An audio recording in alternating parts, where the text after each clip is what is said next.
mamy Stany, tam mamy problemy pierwszego świata. Dlatego problemy związane z datingiem, z samotnością. Tam ludzie mogą o tym myśleć, no bo wiesz, już A masz pieniądze, masz fajną pracę, pracujesz sobie zdalnie, mam duży dom, mieszkam sam, mam samochód, jeżdżę sam, jestem samotny, to naprawdę więc działa jak taka cyfrowa swatka. Po prostu tak, selekcjonuje tak. bardzo dużo rzeczy, odsiewa i poniekąd powinna wiedzieć lepiej niż ta zainteresowana osoba. Najlepsza rada jest rób biznes w tym sektorze, na którym się znasz, co nie? A tam nie Dokładnie. wymyślaj sztucznych problemów. Witam wszystkich serdecznie.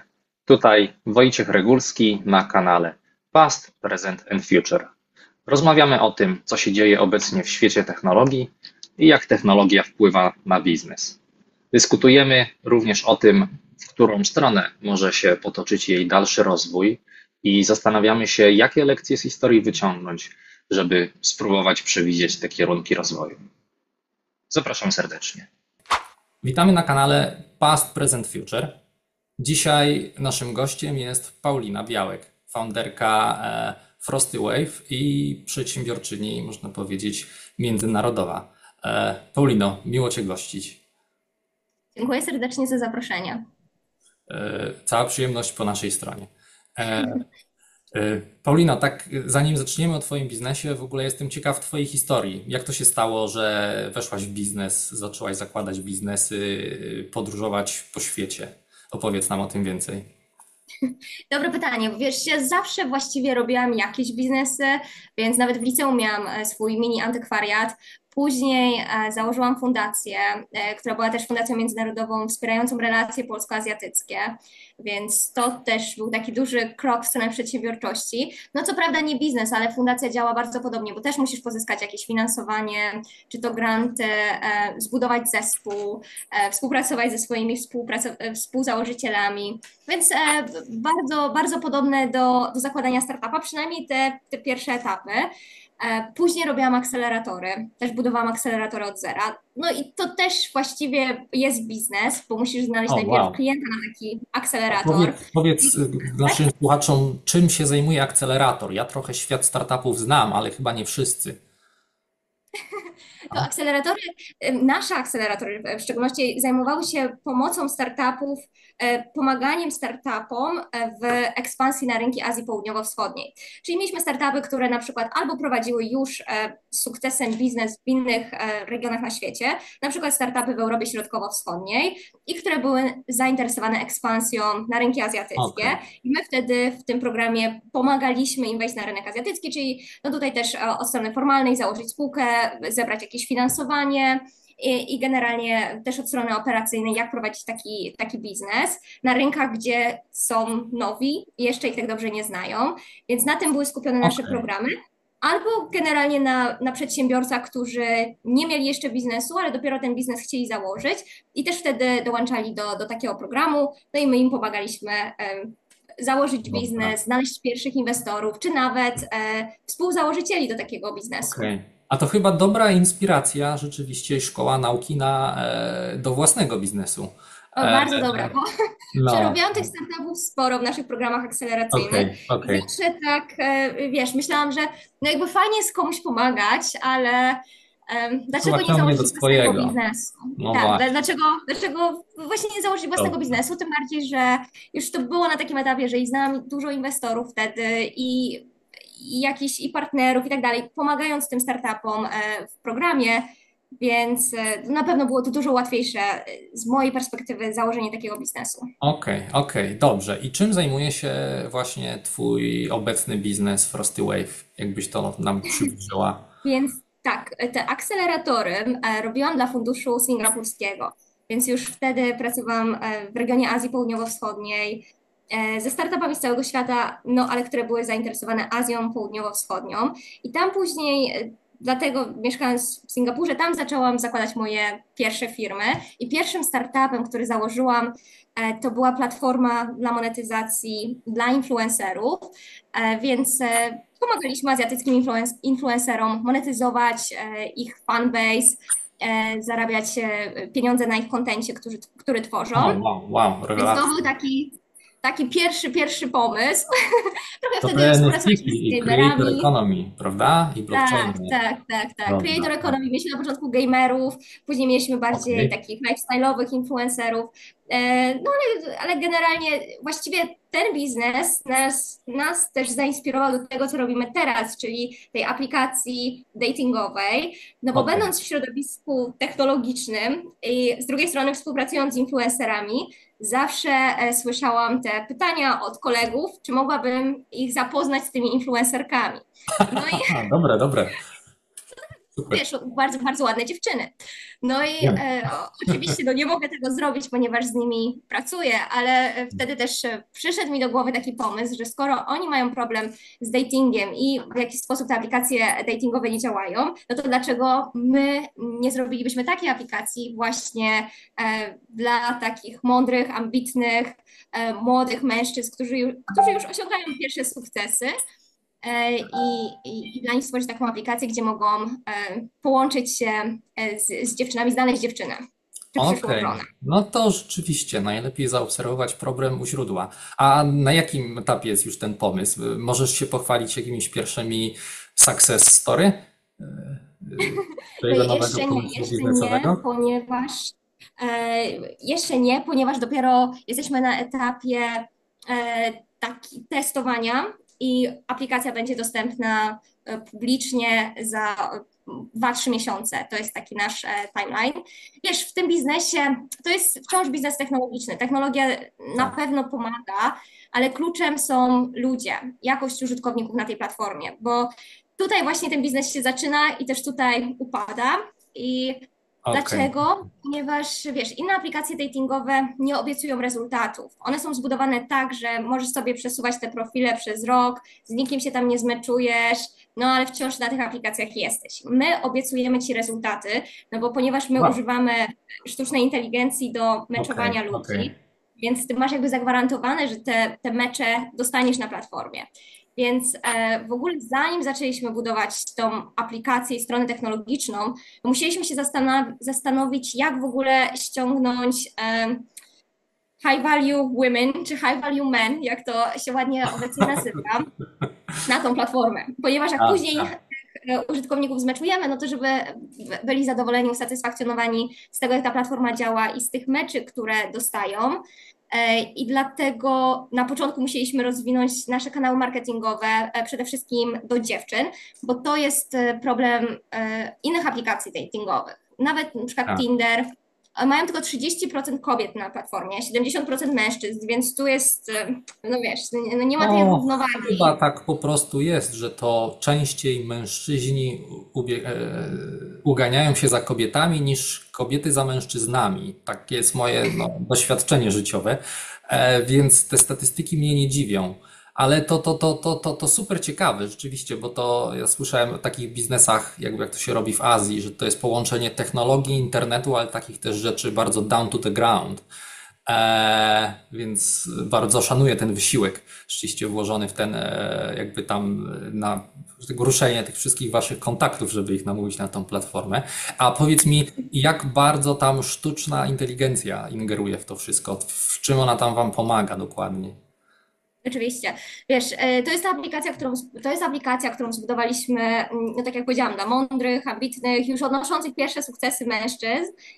Czyli oni dokładnie mają te cechy, których kobiety szukają, jeżeli chodzi o przyszłego męża, ale są to również cechy, które jest bardzo ciężko pokazać na zdjęciu. I dlatego na tych aplikacjach datingowych, no na zdjęciu możesz pokazać sztangę i klatę, i to są mężczyźni, którzy jakby wszystkie mecze zgarniają na tych aplikacjach. Kobiety są A zainteresowane tylko top nie kilka lajkują treści. takich, co mają, nie wiem, na przykład O nie, świetnych programistów, pokazują się zdjęcia z jakimś super kodem i tu facet taki, że tak powiem, dobrze właśnie, wygląda, przypakowany, dba o siebie, ale no pokazuje, że ma intelekt.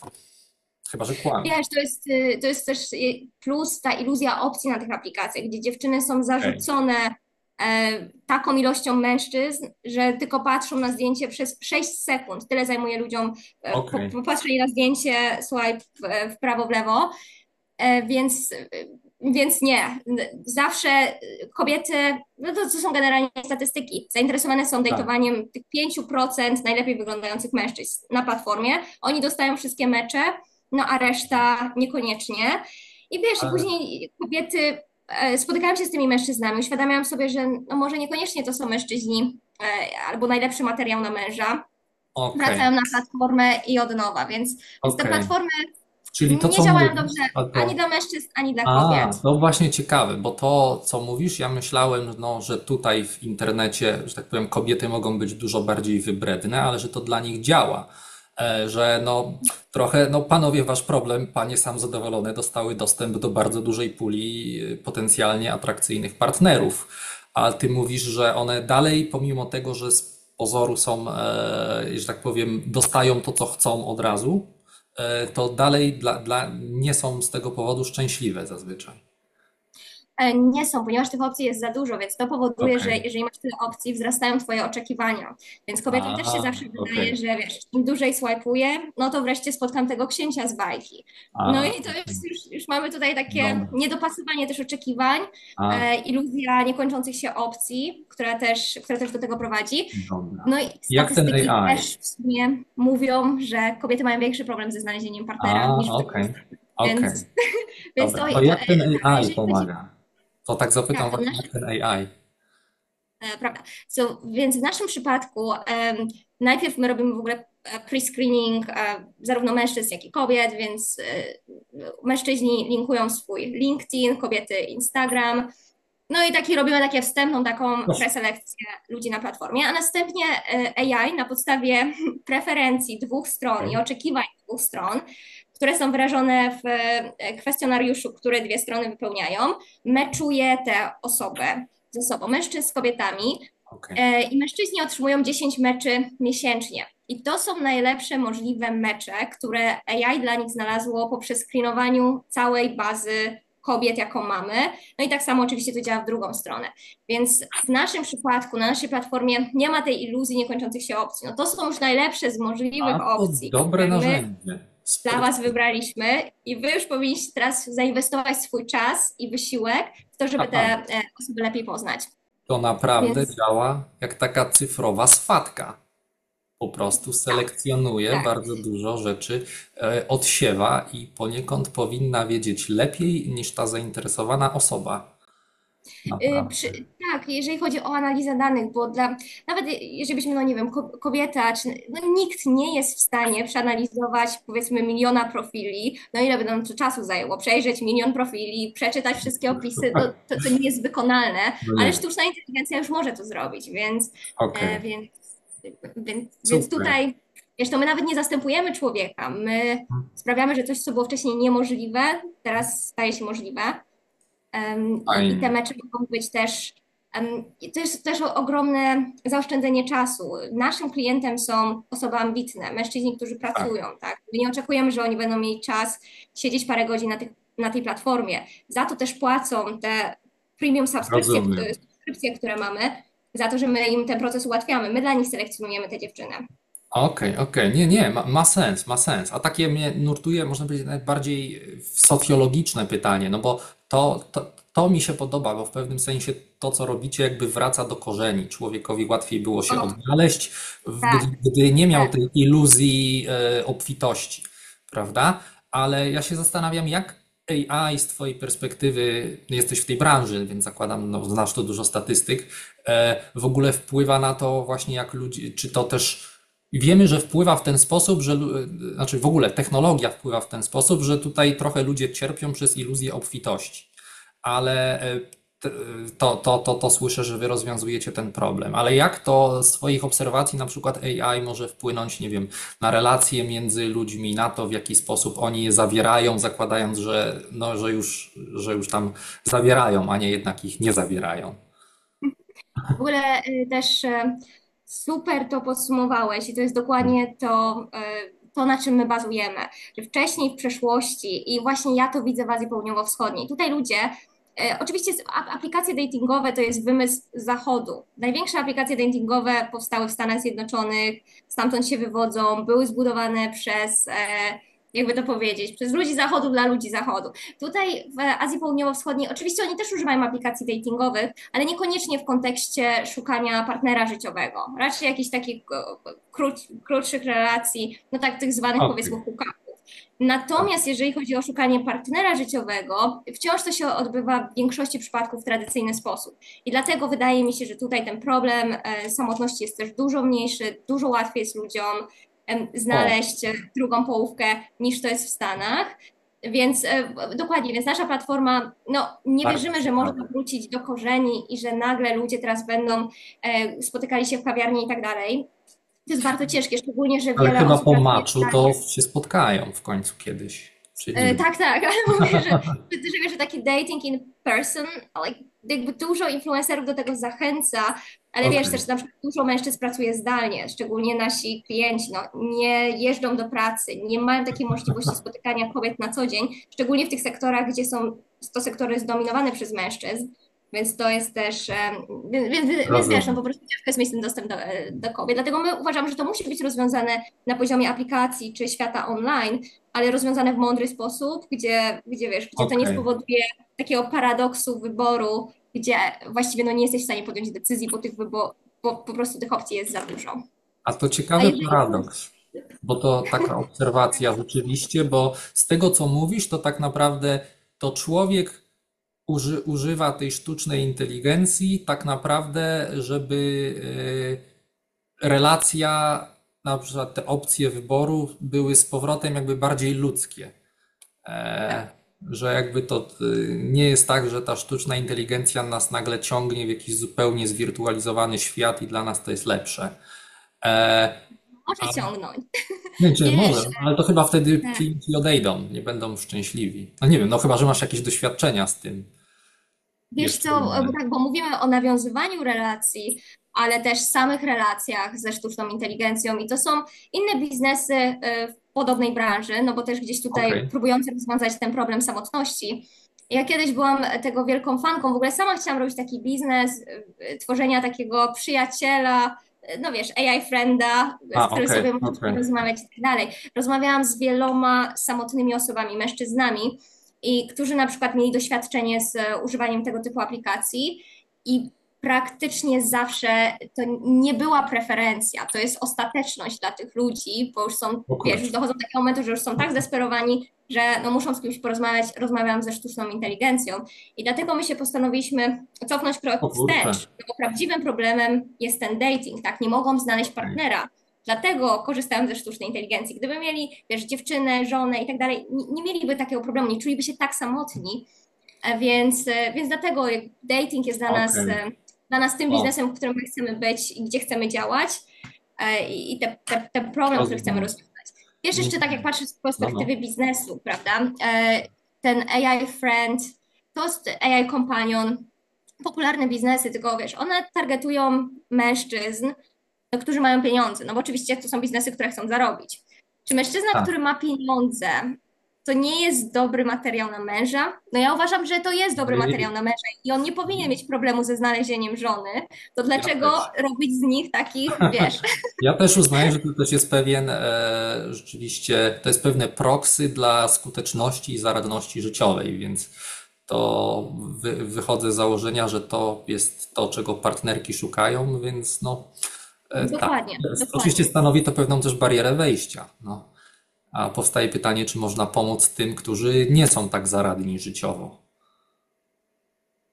Hmm, wiesz co, Ciekaw jestem, ja czy się nad tym tak, zastanawiałeś. No bo ja rozumiem jakby ja się driver nad tym zastanawiam biznesowy. cały czas, tylko wiesz, Okej. bo my na przykład, to też wydaje mi się, że nie da się zbudować biznesu, który by działał dla wszystkich. I to, co aplikacje Pełna datingowe zgoda. próbowały zrobić, no to tak trochę próbowały to zrobić dla wszystkich, ale dla wszystkich to, no, to nie do końca nie będzie, to nie do końca da się tak zrobić. No bo na przykład mamy chociażby tych ambitnych, pracowitych, mądrych mężczyzn, tak? Oni nie mają czasu na swajpowanie i oni dlatego często nie korzystają z tych aplikacji, no bo po prostu no nie chcą tego robić.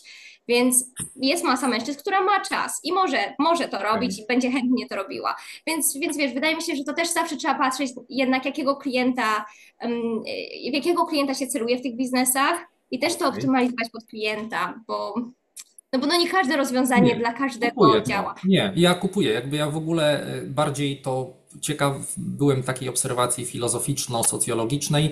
W żadnym sensie nie chcę narzucać jakby kierunków jakiś biznesowi. Jakby dla mnie biznes po Nie, nie, pierwsze nie. na siebie Tego podziw, zarabiać. ja rozumiem. To jest, w ogóle są No, super ciekawe pytania. I na przykład to tak. samo mieliśmy z atrakcyjnymi dziewczynami. Dlaczego wiele atrakcyjnych dziewczyn nie używa platform datingowych? Bo No nie bo muszę. dla nich no nie używa, no bo nie musi, dokładnie. Bo nie Dokładnie. musi, więc my, Tak, tak. wiesz, bo musieliśmy, okej, no to idziemy do tych dziewczyn, to my musimy mieć jakąś wartość dla nich, że one będą chciały używać naszej aplikacji. Więc naszą wartością jest, że no tutaj poznasz lepszych mężczyzn. Wyobraź sobie, no, że na przykład te dziewczyny poznają mężczyzn no, w kawiarni, na ulicy, zawsze ktoś do nich podchodzi.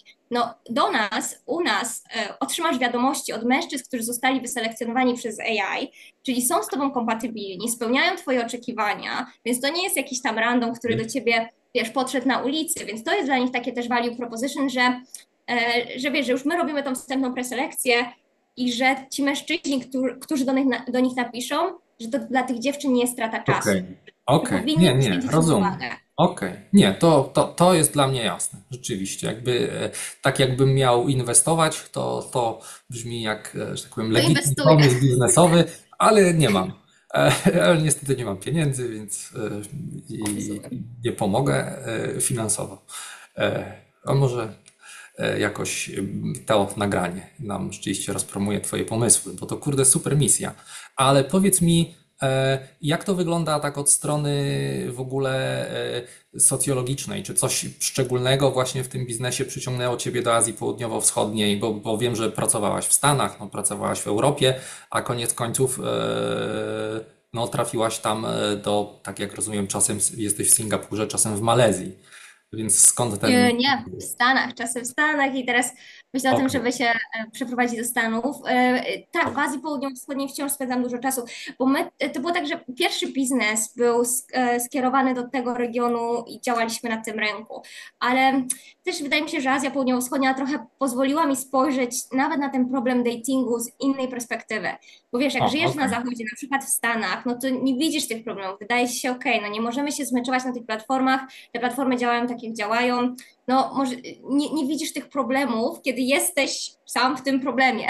Więc wydaje mi się, Okej. że jakby patrząc z perspektywy, gdzie w Azji Południowo-Wschodniej ten problem jest dużo mniejszy z datingiem. Ludzie są szczęśliwsi, mniej samotni.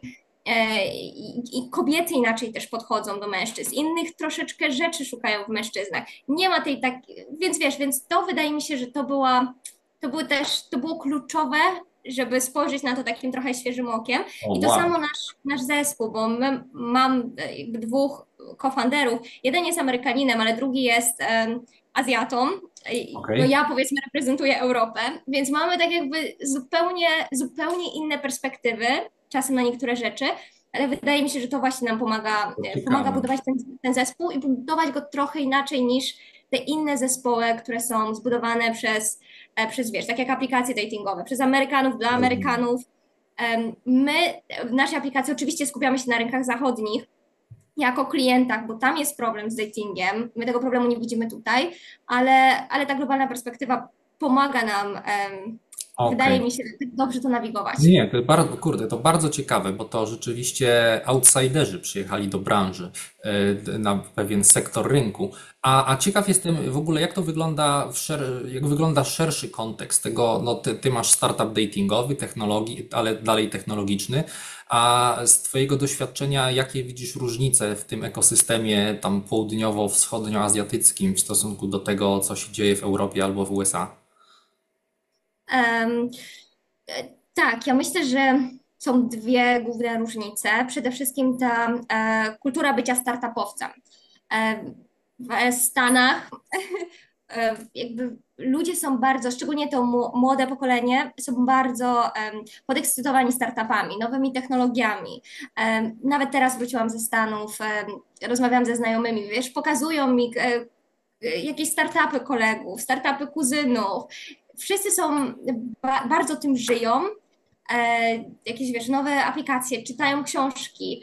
Trochę jest takie O, podejście, że jeżeli jesteś super mądry, to robisz startup. Jeżeli jesteś okej. jeszcze niegotowy na robienie startupu, no to idziesz pracować dla kogoś i może kiedyś założysz własną firmę.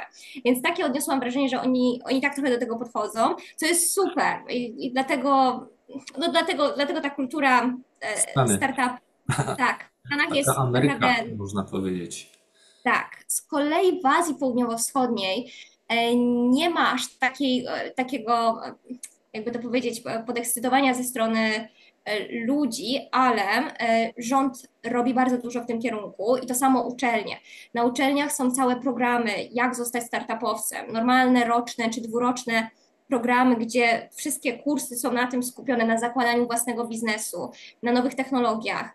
To samo granty na uczelniach, mają różnego rodzaju granty, dotacje, które można aplikować, fundusze nawet, fundusze venture capital, które są przy uczelni, założone dla takich pierwszych absolwentów, którzy tworzą własny biznes, żeby im pomóc w tej drodze Okej. przedsiębiorcy. A jak Więc wygląda ich okej. Nie, no to super, rzeczywiście potężne wsparcie takiego ekosystemu. No, tak stereotypowo, no, część krajów azjatyckich tam postrzegamy jako taką bardzo high-tech. No, nie dziwi mnie, że tam Tajwan, Korea robią tam te mikrochipy, całą i najwyższe technologie. A jak ci startupowcy myślą o tym rynku? Bo na przykład ja, znając rynek w Europie Środkowej, to często jest tak, że okej, zaczynaj tu, a potem i tak cały biznes zrobisz w Stanach.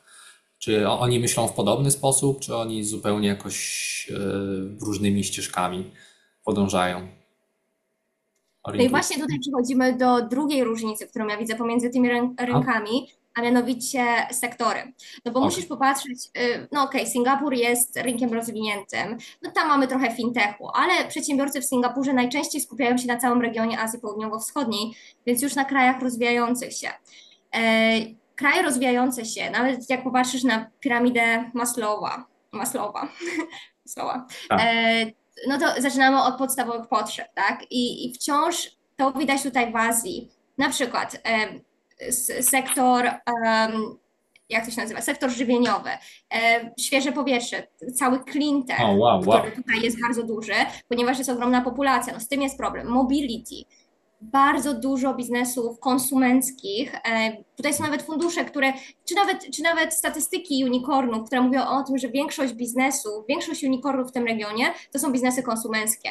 To nie jest tak w innych częściach świata. W większości to jest B2B. Tutaj jest wciąż B2C, gdzie Okej. monetyzujesz tą ogromną populację, właściwie 2 razy A, większą okej. niż mamy w Europie.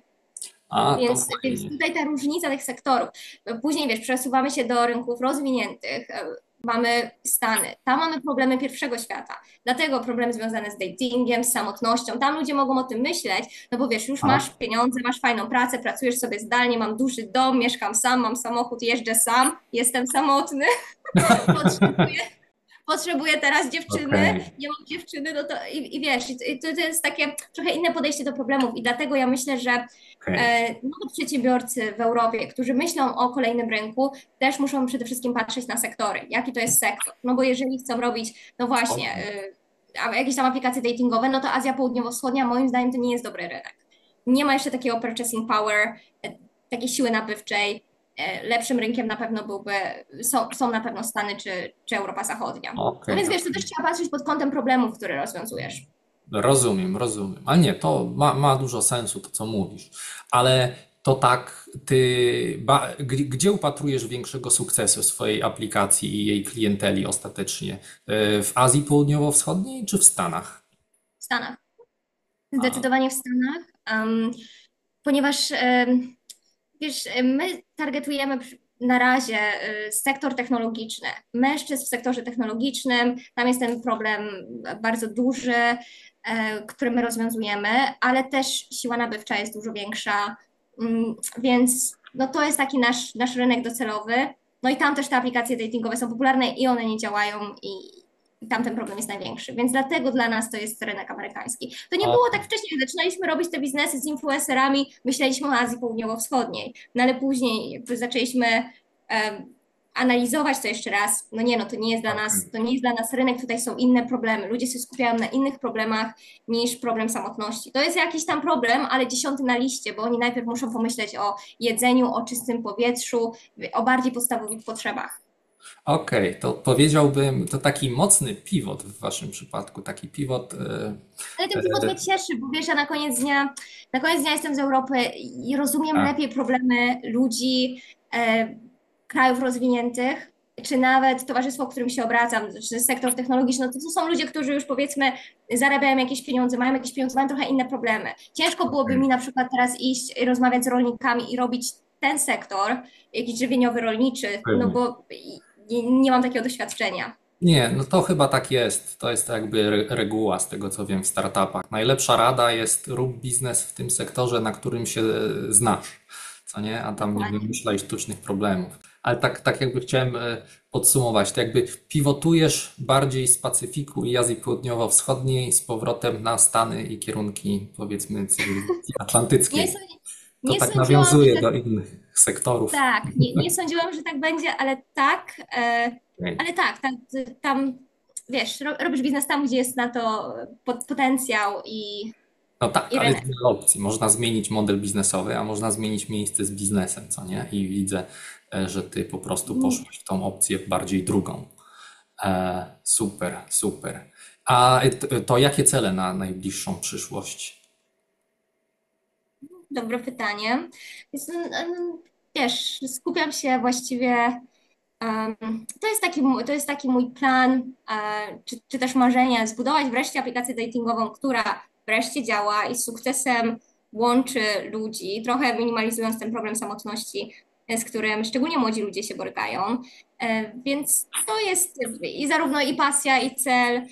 Ja też bardzo się interesuję psychologią od wielu lat, więc studiowanie tego też mi sprawia ogromną przyjemność, relacji międzyludzkich, psychologii, tego, czego ludzie szukają w związkach w drugiej osobie. Więc to jest takie, wiesz, zarówno zawodowy plan, jak i mój personalny własny jakiś taki plan w życiu. Nie, to bardzo trzymam kciuki. Bardzo trzymam kciuki. Misja jest rzeczywiście szczytna. Jakby z wielu miejsc do mnie dopływają informacje rzeczywiście, że ten kryzys samotności w krajach rozwiniętych przybiera. Paulino, dzięki serdeczne. Będziemy kończyć, ale tak może ostatnią rzecz chciałeś dowiedzieć naszym słuchaczom, jakbyś powiedziała, gdzie Ciebie można znaleźć, gdzie Ciebie śledzić, żeby Ci dalej kibicować. Pewnie. Więc tak, jestem bardzo aktywna na LinkedInie.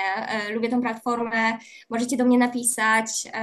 Z przyjemnością doradzę, czy to w kwestiach robienia biznesu, na przykład w Singapurze, zakładania biznesu, czy ekspansji na rynki Azji Południowo-Wschodniej. Chętnie też połączę z inwestorami, akceleratorami. Więc napiszcie do mnie na LinkedInie. No albo jeżeli potrzebujecie porady datingowej, jesteśmy aktywni na YouTubie, na TikToku, na Instagramie. Tam możecie nas oglądać, ściągnąć naszą aplikację. Więc tak, Super. Super. Dzięki serdeczne. Dzięki dziękuję bardzo serdeczne, za Paulino, zaproszenie. i do usłyszenia. Trzymaj Do się. usłyszenia. Trzymaj się. Kanał Past, Present and Future. Jeżeli podobało Ci się nagranie, prosimy o łapki w górę i subskrypcję. Pozdrawiam.